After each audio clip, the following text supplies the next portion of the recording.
میں نے کبھی سوچا بھی نہیں تھا کہ میں نے کوئی ایکٹر بننا ہے یا فلم انڈسٹری جوائن کرنی ہے. میں نے آرمی کی ٹریننگ بھی کی ہوئی ہے. جب ہماری مولا جٹ بنی وہ غریبانہ تھی. ساقی صاحب نے فون کیا کہ یار وہ رضا میر صاحب نے آپ کو اپنی ذاتی فلم آنے والی اس میں ایک کیریکٹر کے لیے سلیکٹ کر لیا ہے. تو میں نے کہا جی نہیں میں نے نہیں کرنا بھائی فلم. دھرمیندر صاحب کے ساتھ جب آپ کی لنڈن میں فرسٹ ملاقات ہوئی تھی تو وہ کچھ بتائیں. مولا جٹ کے بارے میں تو کہا کہ یہ میری خواہش تھی کہ یہ فلم میں بناؤں. کہتا ہے ہم نے آپ کا ویڈیو رکھ کر ویسے ہی بنائی, ویسے ہی کوئی چینج نہیں کیا, لیکن ہم نے جھک ماری. تو سی آ رہے ہو کہ میں تو لینا ہوا سونیا.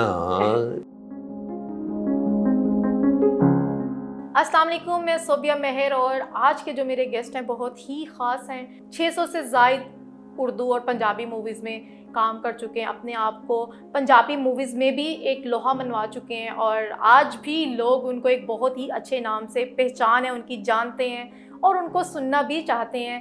تو آج ہمارے ساتھ اسٹوڈیو میں موجود ہے مصطفیٰ قریشی صاحب. تو ان سے بات کرتے اور جانتے ہیں ان کی زندگی کی اتنی خوبصورت جرنی جو انہوں نے گزار دی اور فلم انڈسٹری میں ایک بہت بڑا اپنا نام بنایا, بہت بڑا ایک نام کمایا.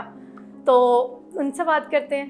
السلام علیکم سر. وعلیکم السلام. سر کیسے ہیں آپ؟ شکر اللہ کا کرم. سر ماشاء اللہ آپ تو آج بھی اگر مولا جٹ 3 آ جائے نا تو آج تو آپ ابھی بھی ماشاء اللہ ہے.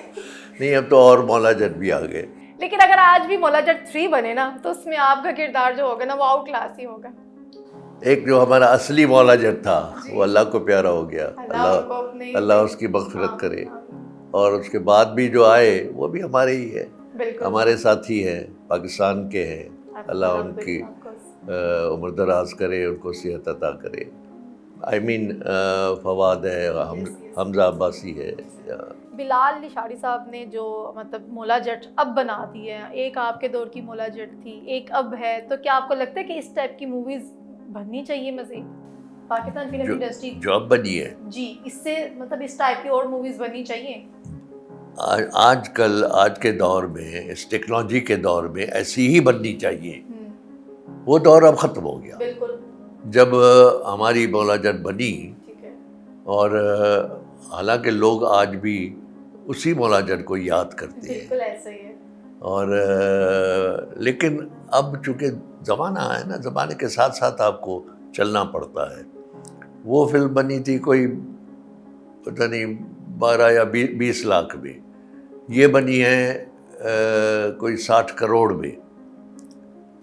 تو ہاں, اور مجھ سے پوچھا تھا میڈیا نے, تو میں نے کہا تھا یار وہ ہماری فلم جو بنی تھی وہ غریبانہ تھی, لیکن عوام نے اس کو امیرانہ کر دیا تھا کہ 4.5 سال چلتی رہی. یہ جو بنی ہے یہ بنی ہی امیرانہ ہے کہ لیٹسٹ ٹیکنالوجی کو استعمال کیا ہوا ہے, ساؤنڈ سسٹم کو, فوٹوگرافی, اور بلکہ میں نے سنا کہ ٹیکنالوجی کو استعمال ہوا. ہاں, اور ایکشن کروانے کے لیے ہالی ووڈ سے ٹیم بلائی ہوئی تھی. پھر پبلسٹی کا دور ہے, پبلسٹی کے لیے بھی سنا 25 کروڑ انہوں نے لگائے ہیں پوری دنیا میں اس کی, پر جس کا ان کو ریٹرن بھی ملا. 60 کروڑ اگر لگائے تو 200 کروڑ سنا کہ کمائے بھی ہے. سر جب آپ نے اپنا ایک فلم انڈسٹری کا کریئر آغاز کیا تھا, سٹارٹ تو آپ نے مطلب ریڈیو سے اور ڈفرینٹ چیزوں سے سٹارٹ کیا تھا, ٹی وی سے, بٹ جب آپ نے موویز کی طرف سائڈ کا سوچا تو اس دور میں آپ کا سب سے فیوریٹ, ہر ایک کا کوئی نہ کوئی فیوریٹ ایکٹر ایکٹریس ہوتی ہے, تو آپ کا اس ٹائم کا فیوریٹ ایکٹر یا ایکٹریس کون تھا؟ اچھا لیٹ می کریکٹ یو, یس, آیا نہیں تھا, میں لے جایا گیا تھا. اوہ ماشاء اللہ. میں نے کبھی سوچا بھی نہیں تھا کہ میں نے کوئی ایکٹر بننا ہے یا فلم انڈسٹری جوائن کرنی ہے. اسٹوڈنٹ تھا, ہم پڑھ رہے تھے حیدرآباد میں, اور بلکہ اسکول میں نے آرمی کی ٹریننگ بھی کی ہوئی ہے. اچھا ماشاء اللہ. اس دور میں ایک کورس ہوتا تھا JCC, جونیئر کیڈٹ کوپس کے نام سے. تو آرمی کا میجر آتا تھا, ہمیں وہ ٹریننگ دیتا تھا, یعنی پڑھائی کے ساتھ ساتھ. تو فورس جوائن نہیں کرنے کا تھا, بس وہ جو اللہ کو منظور. وہ پھر بعد میں حیدرآباد میں ریڈیو اسٹیشن قائم ہوا. تو پھر یہ ہوا کہ جی ہمارے شہر میں حیدرآباد ریڈیو اسٹیشن انسٹال ہوا ہے تو ہماری بھی اس پہ آواز جانی چاہیے. کریز ہوتا ہے انسان تو کا. یہ نہیں پتا تھا کہ ہماری آواز کوئی اس قابل نشر ہے بھی کہ نہیں, لیکن ایک یہ تھا کہ میرا شہر ہے, میرے شہر میں ریڈیو اسٹیشن ہے تو میرا ایسا کیوں نہ ہو. یعنی یہ ایک جذبہ تھا. پہلا پروگرام مجھے انہوں نے دیا دیٹ واز ان سندھی کہ اسانجو پاکستان, یعنی ہمارا پاکستان, یہ پہلا پروگرام تھا. اور اس میں ایک ہوتا ہے ڈرامہ, ایک ہوتا ہے فیچر. تو یہ فیچر تھا. فیچر میں ہوتا ہے کہ راوی نمبر 1, راوی نمبر 2, راوی اس طرح تھا. تو ایک راوی میں تھا. تو وہ پروگرام کیا, آدھے گھنٹے کا تھا. تو وہ پہلا پروگرام میرا وہ تھا.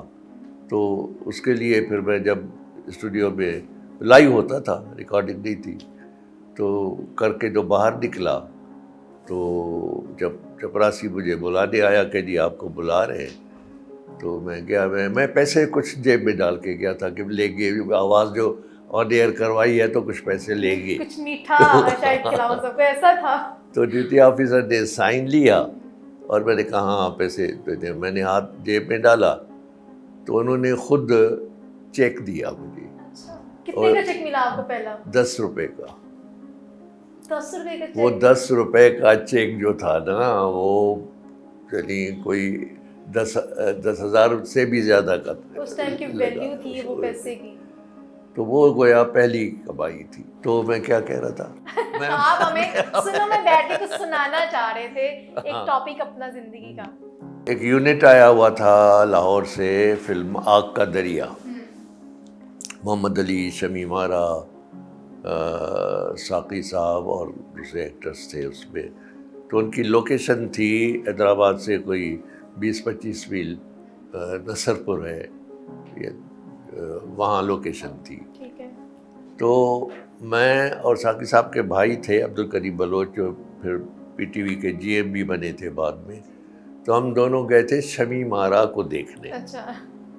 کہ محمد علی تو ہمارا ساتھی تھا, وہ حیدرآباد ریڈیو میں ہمارے ساتھ ہوا کرتا تھا, تو وہ تو انڈسٹری میں جا چکا تھا. تو ہم شمیم آرا کو دیکھنے. تو خیر ہم گئے, آدھا پونا گھنٹہ بیٹھے, شوٹنگ دیکھی, شمیم آرا سے ملے. تو وہاں جو کیمرہ مین تھے نا, وہ اس فلم کے کیمرہ مین تھے رضا میر صاحب, جس کا بیٹا آصف رضا میر ہے ڈراموں میں. بڑے زبردست شخصیت تھے. وہ اپنے کام میں تو وہ تھے ہی, بلکہ ان کے شاگردوں کے شاگرد بھی آج مختلف کام کر رہے ہیں. تو ہم ملا کے دیکھ کے آ گئے. تو دوسرے دن مجھے ساقی صاحب نے فون کیا کہ یار وہ رضا میر صاحب نے آپ کو اپنی ذاتی فلم آنے والی, جو ان کی ذاتی فلم تھی جس کے وہ پروڈیوسر بھی تھے, ڈائریکٹر بھی تھے, اس میں ایک کیریکٹر کے لیے سلیکٹ کر لیا. تو میں نے کہا جی نہیں, میں نے نہیں کرنا بھائی فلم میں. منع کر دیا؟ ہاں میں نے بنا. وہ صرف ایک بار نہیں, کئی بار انہوں نے خود کہا اور کہلوایا رضا میر صاحب نے. مطلب کیا آپ کی آج پرسنالٹی دیکھے تو ماشاءاللہ. تو میں نے کہا میں نے کرنا ہی نہیں ہے, میں نے فلم نہیں بننا کرنی ہے. وہ سارا بڑا کچھ ہوا. ریڈیو اسٹیشن پر آئے, مجھے کنونس کرنے کی کوشش کی کہ جی وہ شمیم آرا کے ساتھ آپ کی شادی ہو جاتی ہے. اچھا. یعنی اس فلم میں. تو میں نے کہا نہیں, مجھے یہ فلم بھی شادی چاہیے نہیں, میں نے کرنا ہی نہیں. تو بہرحال وہ فلم پہلی کر لی لاکھوں میں ایک. 1969 میں آپ کی وہ شاید پہلی مووی تھی. 67 میں ریلیز ہوئی تھی. ٹھیک ہے. اور 67 کے 68 لاکھوں میں ایک جب آپ نے وہ پہلی مووی کی تو اب آپ کی ڈیبیو مووی تھی, اس کا آپ کی ڈیبیو مووی تھی, فرسٹ مووی تھی. تو وہاں سے آپ کو پہلا چیک کتنے کا ملا اس مووی کا؟ وہاں سے تو میرا خیال ہے مجھے کوئی 2,000 3,000 ملے تھے. مجھے ٹیم اچھی ملی, ٹیم بہت اچھی ملی کہ رضا میر صاحب بڑی قابل احترام شخصیت اور بہت جاننے والے اس کام کو. رائٹر جو تھے ضیاء سرحدی صاحب, جو بر صغیر کے بڑے رائٹر تھے, جنہوں نے بھارت میں بھی فلمیں لکھی بھی اور بنائی بھی. خیام سرحدی صاحب جو تھے نا ہمارے آرٹسٹ ساتھی ٹی وی کے، ان کے والد، اور نثار بزوی صاحب کا موسیقی میوزک، ملکہ طرف دور جہاں کے گانے، شبی بارہ اس میں، اعجاز دورانی، یہ وہ، تالش صاحب، ساقی صاحب، تو مجھے ٹیم بڑی اچھی ملی۔ سر جب آپ کی شادی کی بات کریں تو ماشاءاللہ آپ کی بیگم صاحبہ بھی ایک عروج پہ تھیں جب آپ کے ساتھ ان کا ماشاءاللہ، یہ بہت ہی خوبصورت سٹوری ہے، آپ اپنے منہ سے بتایا، میں تو بتاؤں گی تو بہت ساری چیزیں ہیں جو شاید جو میں نے سنی ہے یا میں نے پڑھی ہیں آپ کے بارے میں، تو میں شاید ایکسپلین بھی نہ کر پاؤں۔ وہ خوبصورت ایک کہانی آپ خود ایکسپلین کریں۔ بلبل بہران، ان کو خطاب ملا تھا بلبل بہران، مہران، وادی بہران کے حوالے سے۔ کئی زبانوں میں انہوں نے گانے گائے، اور she was not professional singer, وہ بھی اسکول میں پڑھتی تھی، پھر کالج میں پڑھتی تھی، ایم اے کیا مسلم ہسٹری میں، لا کیا، اور وہی پہ جب ریڈیو حیدرآباد انسٹال ہوا تھا تو ان کو آوازوں کی ضرورت تھی، تو انہوں نے حیدرآباد کے کالجز اور اسکولس میں پرنسپلس سے کہا تھا کہ ہمیں جو آرٹسٹ ہیں، آوازیں ہیں، ہمیں ضرورت ہے۔ تو گورنمنٹ گرلس کالج کی پرنسپل تھی آپا شمس عباسی، بڑی ایجوکیشنسٹ تھی، تعلیم کے حوالے میں ان کی بڑی خدمات تھی، اور دوسری ان کی ٹیچر تھی دادی لیلا، تو وہ پھر ان کو ریڈیو اسٹیشن لے آئے تھے۔ برقع پہنتی تھی، عائشہ نام تھا، تو ریڈیو پہ اچھا، وہ اسکول میں کالج میں وہ میلاد شریف ہوتا تھا تو نعتیں پڑھتی تھی، تو آواز تھی، سر تھا، لگاؤ تھا، اور وہ جو اسکول کی کالج کی اسمبلی ہوتی ہے تو اس میں قومی ترانہ گاتی تھی، تو یہ سلسلہ تھا۔ تو پھر وہ ریڈیو اسٹیشن والوں نے آڈیشن کیا، اور جناب وہ پہلا کلام جو ان کا آن ایئر گیا وہ سندھ کے صوفی شاعر شاہ عبد اللطیف بھٹائی رحمۃ اللہ علیہ کی کافی تھی،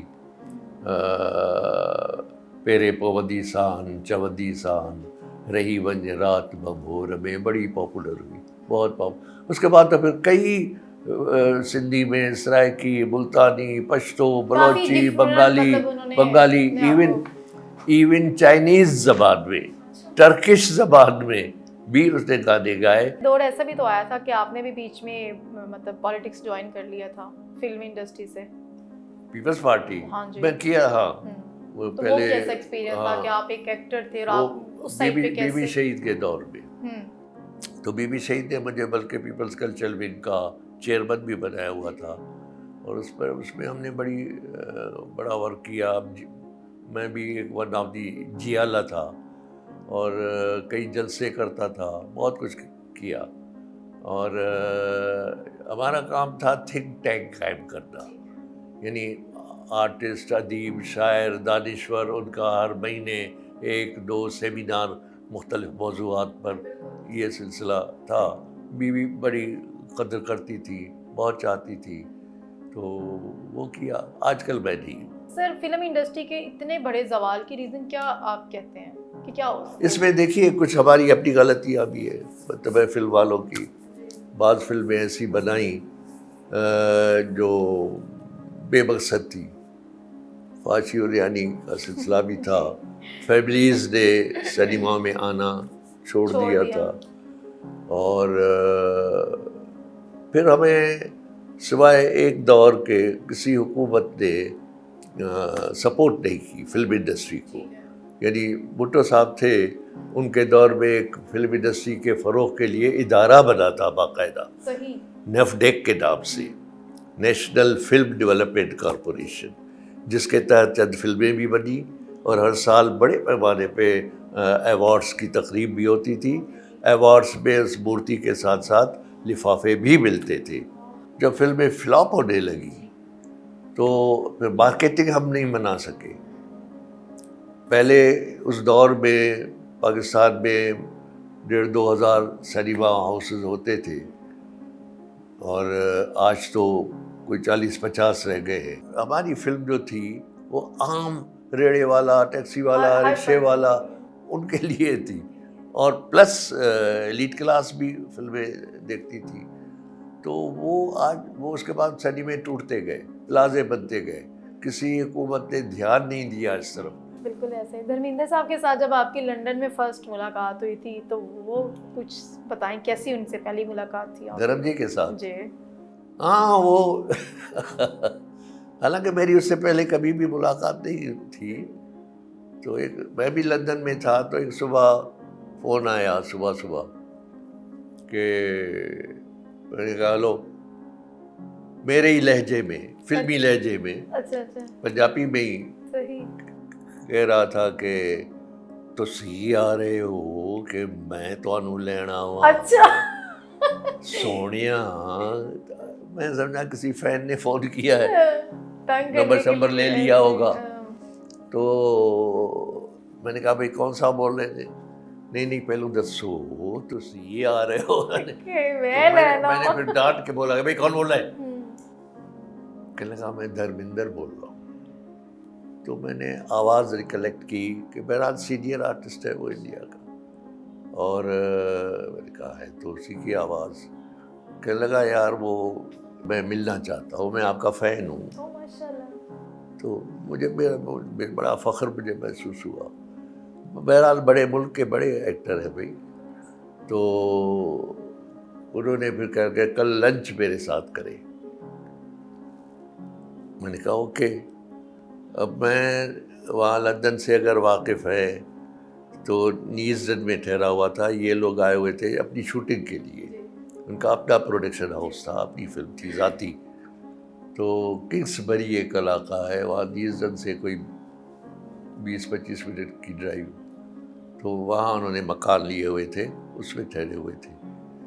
تو میں نے پھر دوسرے دن صبح فون کیا. میں نے کہا یار رات کو نہیں ہو سکتا. کہ لگا ٹھیک ہے میں رات کو اپنی شوٹنگ کینسل کرتا ہوں. ان کی رات کو اپنی شوٹنگ تھی. تو ایک دیار غیر میں اتنا اسٹاف آیا ہوا ہو, پورا یونٹ آیا ہوا ہو, اور کینسل کرنا بجٹ پہ بڑا فرق پڑتا ہے. تو نے اس نے کینسل کیا. شام کو گاڑی بھیجی, میں گیا. وہ گھر کے باہر فٹ پاتھ پہ کھڑا تھا. آ کے دروازہ کھولا, ملا, اندر لے گیا, بٹھایا, خود کھڑا ہے. تو میں نے کہا بیٹھے نا. تو مجھے بھی دونوں ہاتھوں سے اٹھا کے اور کہنے لگا یار حالے میں رنجیا نہیں, ایک باری ہور کر کے مجھے کٹ کے جپھی پائی اور بیٹھا. پھر تو رات کے کوئی 3 بجے تک جو باتیں کہنے لگا جی آپ کی تمام فلموں کی جو ویڈیوز ہیں وہ میرے گھر کی لائبریری میں ہیں اور میں نے دیکھی ہے. اور مولا جٹ کے بارے میں تو کہا کہ یہ میری خواہش تھی کہ یہ فلم میں بناؤں, اور میں نے 2 فلمیں بنائی, ایک پنجابی میں اور ایک اردو میں. پنجابی ٹو پنجابی بنائی پت جٹا دے, اور اردو میں بنائی جینے نہیں دوں گا. یہ دونوں میں نے ویڈیو میں دیکھی تھی. تو لیکن کہتا ہے ہم نے آپ کا ویڈیو رکھ کر ویسے ہی بنائی, ویسے ہی کوئی چینج نہیں کیا, لیکن ہم نے جھک ماری. یہ اس کے الفاظ ہیں. ٹھیک ہے نا, ہم نہیں بنا سکے, ہم آپ جیسا نہیں کر سکے. یہ اس کی گریٹنیس تھی. دھرمیندر صاحب کے ساتھ اتنی خوبصورت ماشاءاللہ آپ کی دوستی آپ بتا رہے ہیں, اور رائے صاحب کے ساتھ آپ کی دوستی کا کیا لیول تھا, کیسی تھی ان کے ساتھ؟ کس سے؟ رائے صاحب, سلطان رائے صاحب کے ساتھ. راہی کا اور میرا فلم میں تو یہ تھا, اس کے آف دا کیمرہ بہت ہمارا احترام تھا, بڑی ہماری محبت تھی. اور اس کے بعد تو خیر میرے ولن کے کریکٹر ختم ہو گئے تھے. پھر ایسا ہوتا تھا کہ شروع میں نگیٹو ہوتا تھا, نگیٹو بھی حالات کی وجہ سے, کہانی کے حالات کی وجہ. اینڈ میں پازیٹیو ہو جاتا تھا, رائی پہ قربان ہو جاتا تھا. تو رائی کو برا بھی لگتا تھا کہ یار سارا کچھ تو مصطفیٰ لے جاتا ہے. صحیح ہے, سارا مطلب اوور آل جتنا لو ہے اینڈ پہ تو. ہاں, تو اس طرح میرا پازیٹیو کریکٹرز شروع ہو گئے, اسٹارٹ ہو گئے وہاں سے. کیا میسج دینا چاہیں گے آپ گورنمنٹ کو, پاکستانی انڈسٹری کو؟ بس پاکستان کو, اپنی اس دھرتی کو اپنی ماں کی دھرتی سمجھے. بہت حالات جو ہیں چل رہے ہیں, اور مایوس ظاہر ہے نہیں ہونا ہے. اور بس اپنی چیزوں سے، اپنے وطن سے محبت کرنی ہے ہر لحاظ سے، اور سچ کا ساتھ دینا ہے، سچ کے لیے آواز بلند کرنی ہے۔ وہ جو جالب نے کہا تھا نا کہ دینا پڑے کچھ بھی ہر جانا، سچ ہی لکھتے جانا، مت گھبرانا مت ڈر جانا، سچ ہی لکھتے جانا۔ جی میں بھی اسی بات کے ساتھ اپنے شو کا وائنڈ اپ کروں گی۔ سچ بہت بڑی ایک چیز ہے، اگر ہم لوگ سچ کا ساتھ دیں گے تو زندگی میں کامیابی ہمیشہ آپ کی ہی ہے۔ کبھی مشکلات تو زندگی میں آتی ہیں، اپ ڈاؤن چیزیں زندگی کی چلتی رہتی ہیں، لیکن اگر سچ کا دامن پکڑ لیں تو کامیابی آپ کا مقدر ہے۔ اسی بات کے ساتھ مجھے اور میرے گیسٹ کو اجازت دیجیے۔ اللہ حافظ۔